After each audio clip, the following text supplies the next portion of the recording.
What is it about government that define them as satanic? This is said even though we know there are tyrannical governments and democratic. Yet, the Bible does not bother to define what good government looks like or at what point we need to overthrow them. Naturally, the woke will point to Romans 13. Romans 13 verses 1 to 7. Let every soul be subject unto the higher powers. For there is no power but of God, the powers that be are ordained of God. Whosoever therefore resisteth the power, resisteth the ordinance of God, and they that resist shall receive to themselves damnation.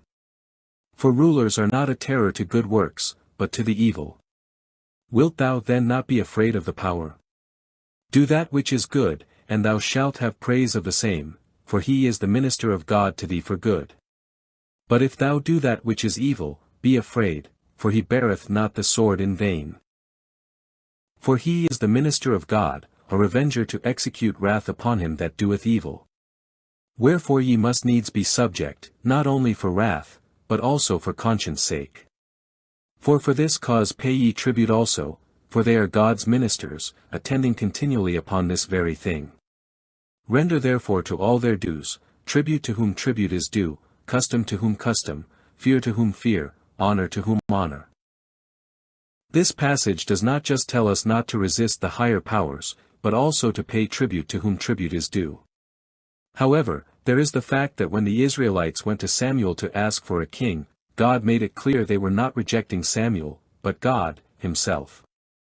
The principle of obeying earthly authorities must be balanced against the higher imperative of obeying God's commands. And where doubt or disagreement exists, it is always obedience to God that must take precedence.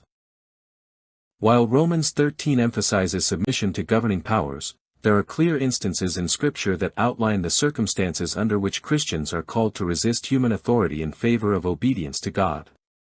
Below, we explore these moments alongside biblical references that illuminate this principle.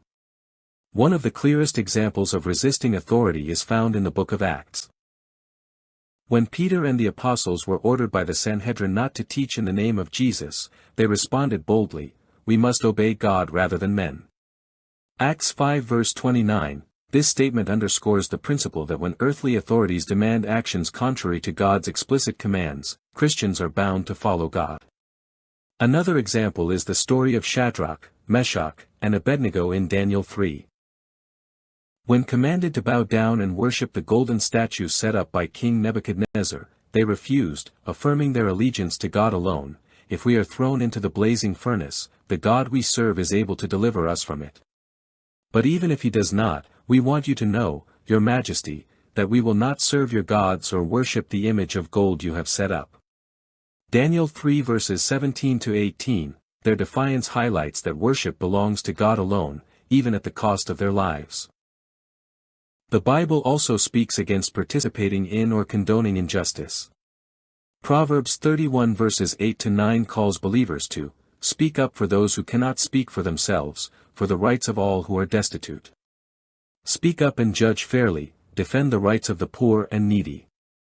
When authorities perpetuate systemic injustice or suppress the vulnerable, Christians are called to stand for truth and justice, even if it means opposing human institutions. Consider the Hebrew midwives in Exodus 1 who defied Pharaoh's orders to kill male Hebrew infants. Their courage in preserving life is credited to their fear of God. The midwives, however, feared God and did not do what the king of Egypt had told them to do, they let the boys live. Exodus 1 verse 17, their civil disobedience was an act of faithfulness. Christian resistance may also arise when proclaiming the gospel or adhering to faith practices is restricted. Daniel himself exemplifies this when, despite a royal edict banning prayer to anyone but the king, he continued his practice of praying to God openly. Now when Daniel learned that the decree had been published, he went home to his upstairs room where the windows opened toward Jerusalem. 3 times a day he got down on his knees and prayed, giving thanks to his God, just as he had done before. Daniel 6 verse 10, here, Daniel prioritized his relationship with God over compliance with unjust laws. When Christians resist authorities, it must always be done in a spirit of humility, love, and faithfulness to God. The Apostle Peter reminds believers to remain respectful even in the face of persecution, but even if you should suffer for what is right, you are blessed. Do not fear their threats, do not be frightened. But in your hearts revere Christ as Lord. 1 Peter 3 verses 14 to 15. Likewise, Paul, although often imprisoned for his faith, exhorted believers to pray for leaders and seek the welfare of their communities. I urge, then, first of all, that petitions, prayers, intercession and thanksgiving be made for all people, for kings and all those in authority. 1 Timothy 2 verses 1 to 2, the conclusion is that while Romans 13 establishes the necessity of submitting to governing authorities, the Bible is unequivocal in asserting that God's authority is supreme. Christians are called to resist when earthly powers demand disobedience to God, perpetuate injustice, or suppress the truth of the gospel. Such resistance, however, must be rooted in a heart devoted to God, marked by courage, humility, and love. These examples serve as a reminder of the delicate yet profound balance between honoring human institutions and remaining faithful to the ultimate King. The resolution of this seeming paradox is that if we are under a government we ought not be a source of confusion. It is simply a reiteration of the Bible's command to look at the beam in our own eye before condemning others. The Bible's injunction to forgive others for their sins is also applicable. There is a two-phase situation here. When dealing with offenses against God, we stand firm. When it is something that goes against our own wants, then we obey our earthly masters. There is an adage concerning picking carefully the hill one is going to die on. We stand firm against the governing authorities when they oppose God but give way when dealing with government's intrusion into our own affairs. But ultimately, governments are satanic. God has given us a way to overthrow principalities and powers, but it is not to put our own power in their place.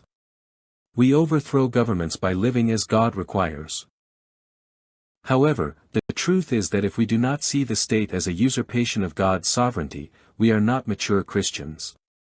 However, the muddying of the waters using cultural relativity and the idea everything is a matter of choice, there being no absolute moral boundaries, has made it impossible to understand the state or its diametric opposition to God and His people. But first of all, what does God mean when He speaks of evil? Of course, being evil is being against God. But that answer is too generic, it would have meaning, only if we had a precise understanding of who God is and what He stands for. God is for Himself. He cannot be for anything but Himself. God stands for His own purpose and majesty. He exists for the sole purpose of existing. Man has no other purpose than to serve God. However, since we can do nothing for Him, all we can do is emulate Him. We are to be perfect as our Father in heaven is perfect. Yet, we are not God, therefore we cannot be perfect as our Father in heaven is perfect, or can we through the forgiveness of Christ? The mistake we make is trying to be as God, as individuals. God expresses Himself as a Trinity. We are not Christians as individuals, but as the Church. We need to seek perfection as a church. But, as we will find out, if we do not know it already, the state is antithetical to the Church's ambition. The state cannot permit the Church to fulfill its mission if it is to remain as the state. This might be doubted, and as a thesis there will be those who attempt to discredit the claim. However, there is no way around this, for the state. It must be inherently opposed to the Church if it is to remain the state. All we must do is realize that no one wants the state, that is, given the choice, no one will pay for it. The state is not a service anyone will purchase, if given the chance to not pay. The state is akin to a protection racket that needs to create a need for its services.